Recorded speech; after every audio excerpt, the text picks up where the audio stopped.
मेरा नाम अंजलि है। मैं नोएडा के पास के एक कस्बे की रहने वाली हूँ। उस वक्त मेरी उम्र 30 साल थी। मेरी एक बेटी थी जिसकी उम्र 10 साल थी और मेरे पति का नाम राकेश था, जो कि ऑटो चलाता था। मेरे पति को हमेशा से ही बेटे की बहुत ख्वाहिश थी, लेकिन जब मेरी बेटी इस दुनिया में आई तो डॉक्टर्स ने कह दिया कि मैं इसके बाद दोबारा कभी माँ नहीं बन सकती। बच्चे की और माँ की जान बच गई, यही काफी है। मेरे पति ने सबके सामने कह दिया था कि अब ये दोनों भी मेरे किसी काम की नहीं है। मैंने शादी इसलिए कम उम्र में की थी कि जल्दी जल्दी मेरा बेटा पैदा हो जाएगा तो मेरे साथ खड़ा होगा, क्योंकि मेरा तो कोई सगा भाई भी नहीं था। लेकिन इस औरत ने तो मेरी सारी उम्मीदें ही तोड़ दी। अब मैं इससे छुटकारा पाकर जल्द से जल्द दूसरी शादी करूंगा। पर 12 साल हो गए, मेरे पति ने मुझे अभी तक नहीं छोड़ा और न ही किसी से दिल लगी की। इसलिए नहीं कि वो मेरे साथ बहुत ही ज्यादा वफादार था, बल्कि इसलिए क्योंकि उसे पता था कि उसे अब कोई भी अपनी बेटी का रिश्ता नहीं देगा। वो पूरे मोहल्ले और रिश्तेदारों में एक लापरवाह इंसान मशहूर था। उसने अपना ऑटो भी बेच दिया था। मैं घर में कपड़े सिलाई किया करती थी और उसी से घर चलता था। कभी कभी वो कहीं से थोड़े बहुत पैसे ले आता था, लेकिन वैसे सबको ही पता था कि उसकी कोई पक्की कमाई नहीं है। जाहिर है अगर कोई अपनी बेटी देगा तो कमाई तो जरूर पूछेगा और साथ में ये भी देखेगा कि पहली पत्नी से तलाक क्यों ले ली है। इधर अब मेरी बेटी भी मेरे कद जितनी होती जा रही थी, जिसका नाम मैंने डिम्पल रखा था। बहुत ही ज्यादा खूबसूरत दुबली पतली थी और ये बड़ी ही अजीब बात थी कि हमारे खानदान में ये पहली लड़की थी जिसका रंग भी बहुत ज्यादा गोरा था। लेकिन मेरी बेटी बहुत ज्यादा मासूम थी, क्योंकि मैंने सारी जिंदगी उसे अपने सीने से लगाकर छुपाकर रखा था, ये सोचकर कि मेरी एक ही बेटी है, दोबारा कोई बच्चा नहीं हो सकता। अगर उसे भी कुछ हो गया तो मैं तो बे औलाद हो जाऊंगी। इसीलिए मैंने उसे सारी जिंदगी जरूरत से ज्यादा ही हिफाजत से पाल कर रखा था और उसका नुकसान ये हुआ था कि वो जरूरत से ज्यादा ही मासूम थी। उसे किसी बात का पता ही नहीं था। मैं उसको लड़कियों के साथ खेलने जाने के लिए भी नहीं छोड़ती थी। इस तरह उससे किसी की दोस्ती नहीं हुई और उसने मोहल्ले की लड़कियों के साथ ज्यादा वक्त नहीं गुजारा। मैं उसे शादियों में भी नहीं लेकर जाती थी और इसके अलावा हम गरीबों का और कौन सा आना जाना होता है। लेकिन मैं सोचती रहती थी कि मैं उसके साथ हूँ, सारी जिंदगी मैं उसका ख्याल करूँगी। मैं तो उसे बाहर के खतरों से बचा रही थी। मुझे क्या पता था कि कभी कभी खतरे अंदरूनी भी होते हैं। खैर, ये तो एक लंबी बात है। जब मेरी बेटी थोड़ी जवान हो गई तो मेरे पति ने उससे बहुत ज्यादा प्यार करना शुरू कर दिया, जबकि सारी जिंदगी उसे धुतकारता आया था। कहता था कि तेरी वजह से तूने अपनी माँ को बांझ बना दिया और मेरे बच्चे इस दुनिया में आने से रह गए, नहीं तो मुझे 10 बेटे पैदा करने थे। लेकिन ये सब तो किस्मत का खेल था। मैं कहती थी कि इसमें मेरी बेटी का कोई कसूर नहीं था, लेकिन अभी तक वो मेरी बेटी से नफरत करता था, उसे ताने देता था, उसे अपने साथ कहीं लेकर नहीं जाता था, उसे अपनी बेटी नहीं मानता था, उसके सर पर प्यार से कभी हाथ भी नहीं रखता था। लेकिन आज तो मैं सामने का मंजर देखकर हैरान रह गई। वो मेरी बेटी को अपने पास बैठाकर बैठा था और उससे बहुत प्यार से बात कर रहा था और कह रहा था कि तुम्हारे लिए क्या लेकर आऊं, 1-2 दिन के लिए शहर जा रहा हूं। मेरी बेटी भी हैरान नजर आ रही थी। उसने कोई चीज बता दी और उठकर अपने कमरे में चली गई। मैंने अपने पति से कहा कि क्या बात, आजकल बहुत प्यार आ रहा है अपनी बेटी पर। तो कहने लगा कि बस अब मैं बूढ़ा हो गया हूँ और मुझे एहसास हो गया है कि हमारे बुढ़ापे का सहारा है। मैं भी तो पागल था, बस यही सोचता था कि नस्ल बढ़ जाएगी, लेकिन अगर ये मेरे नसीब में ही नहीं है तो मैं क्या कर सकता हूँ। मैंने तेरे साथ नहीं, ऊपर वाले के साथ जिद लगाई थी और ईश्वर के साथ जिद नहीं लगानी चाहिए। अभी ये मेरी बेटी है और मैं इससे बहुत ज्यादा प्यार करूंगा। ये सुनकर मेरी आंखों में आंसू आ गए। चलो, इस इंसान को समझ तो आ गई और मैंने उससे कहा कि अब तो बेटी जवान हो रही है, अब 2-3 साल में इसकी शादी हो जाएगी और फिर हमारी बेटी हमें छोड़कर अपनी ससुराल चली जाएगी। लेकिन तुमने इतने साल बर्बाद कर दिए। कितनी प्यारी बच्ची थी हमारी। जब छोटी थी कैसे भाग भाग कर तुम्हारे पीछे पीछे जाती थी, तुम्हें पापा पापा कहती थी, और तुमने उसे गोद में भी कभी नहीं लिया। इस बात पर मेरे पति की आंखों में आंसू आ गए। उसने कहा कि मैंने वाकई काफी सारा वक्त बर्बाद कर दिया, लेकिन अभी भी देर नहीं हुई है। जब बेटी बहुत छोटी थी तो मैं उसको उसके पिता के साथ नहीं छोड़ती थी, ये सोचकर कि किसी दिन उसको गुस्सा न आए और वो मेरी बेटी को जान से न मार डाले। लेकिन मुझे यकीन हो गया था कि इसके दिल में वाकई उसकी बेटी के लिए प्यार जाग गया है। आखिर वो उसका अपना बाप था, कोई सौतेला नहीं। हमारे दिन इसी तरह गुजरने लगे और ये दोनों बाप बेटी बहुत ही ज्यादा करीब आ गए। जो लम्हे इन्होंने एक दूसरे के साथ नहीं गुजारे थे आज तक, अब वो गुजार रहे थे। वो मेरी बेटी को अपने साथ बाजार भी ले जाता, उसके लिए तोहफे भी लेकर आता और खाने पीने की कोई न कोई चीज जरूर ही लेकर आता था। मुझे आजकल एक जगह नौकरी मिल गई थी। एक सेंटर था जहां पर जाकर मैं कपड़ों की सिलाई किया करती थी और एक सूट के साथ काफी अच्छे पैसे बच जाते थे। मैं घर में कपड़े सीती थी तो घर के कामों में लग जाती थी, लेकिन वहां पर जाती तो दिमाग सिर्फ काम की तरफ ही लगा रहता था। पहले मैंने ये काम करने से इनकार कर दिया था, लेकिन अब सोचा कि मेरे पतिदेव खाली ही तो हैं मेरी बेटी का ख्याल रखने के लिए।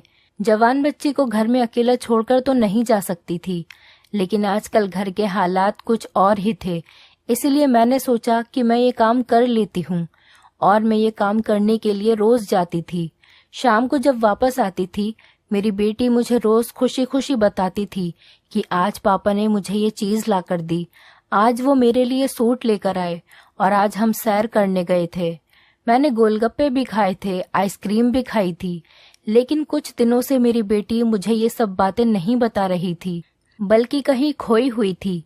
मैंने कहा कि क्यों आजकल पापा के साथ बाहर नहीं जाती हो, तो कहने लगी कि जाती हूँ।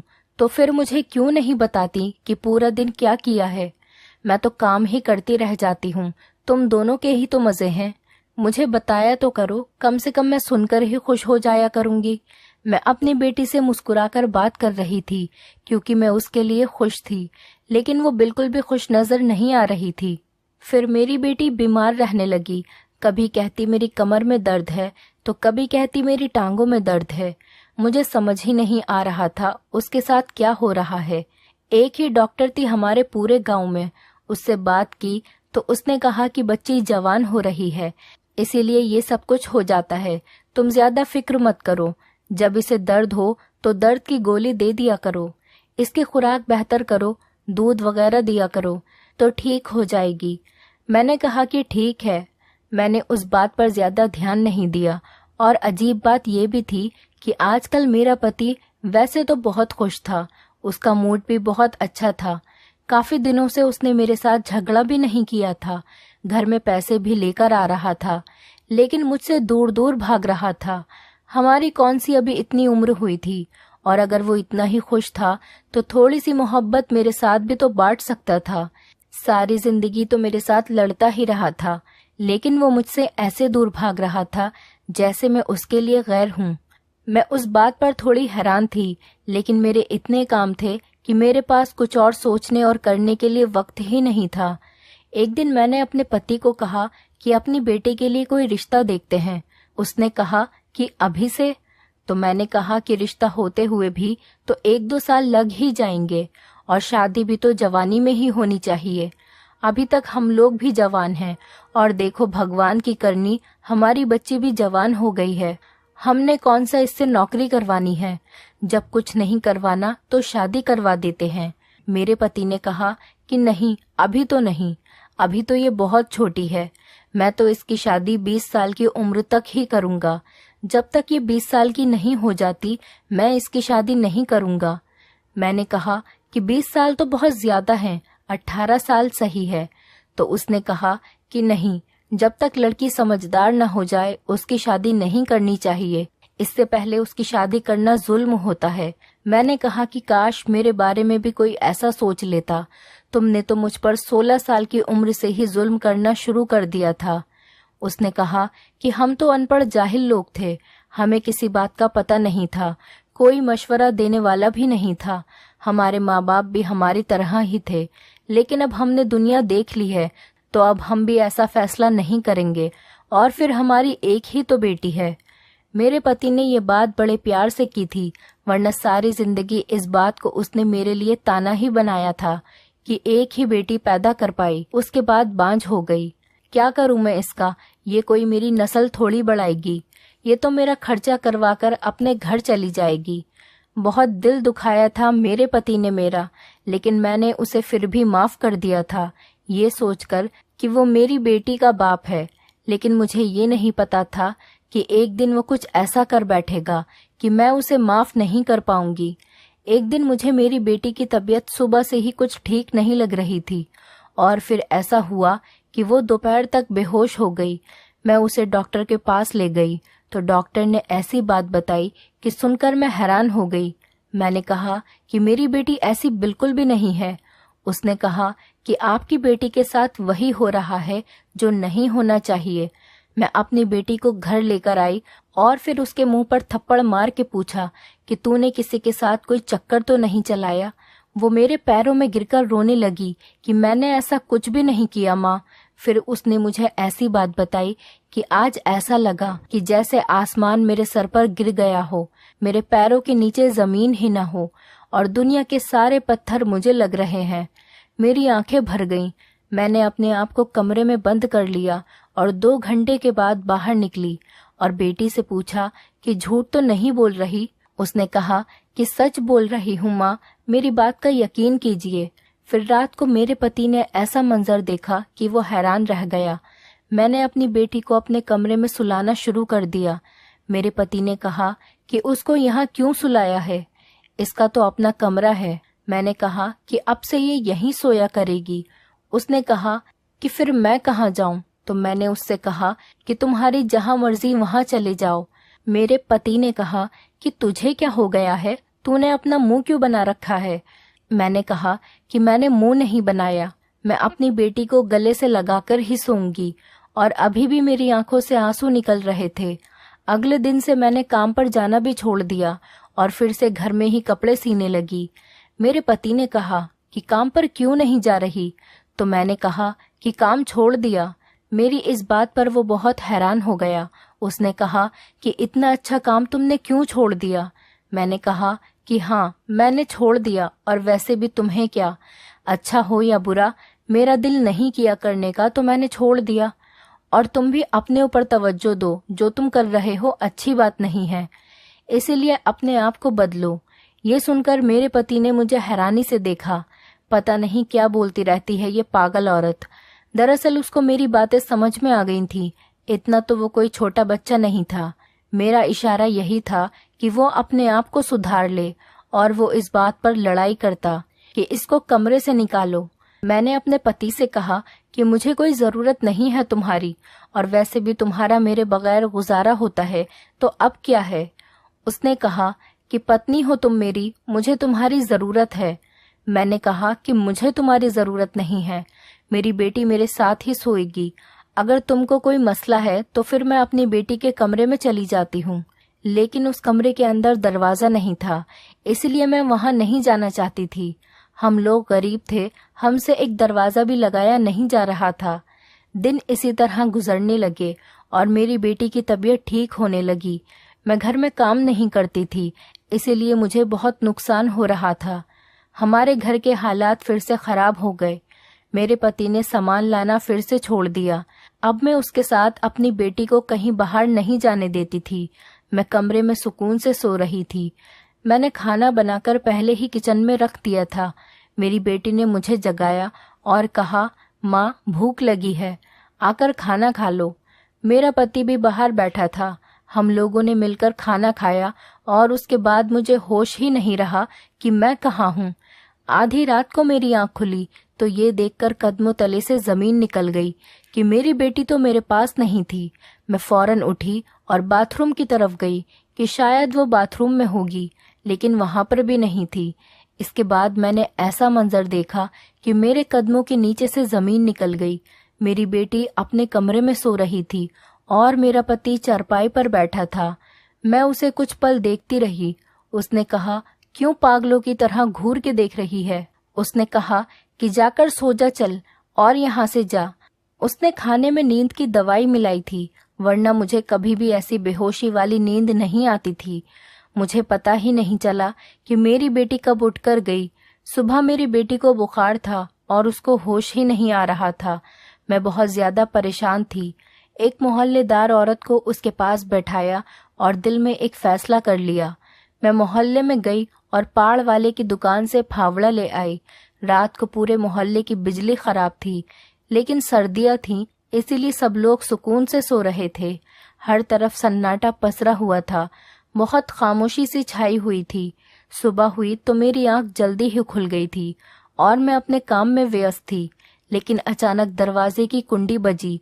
बजाने वाले का अंदाज ऐसा लगता था कि जैसे वो कोई पुलिस वाला हो या फिर कोई डाकू। बहुत ही बुरी तरह से कुंडी बजा रहा था।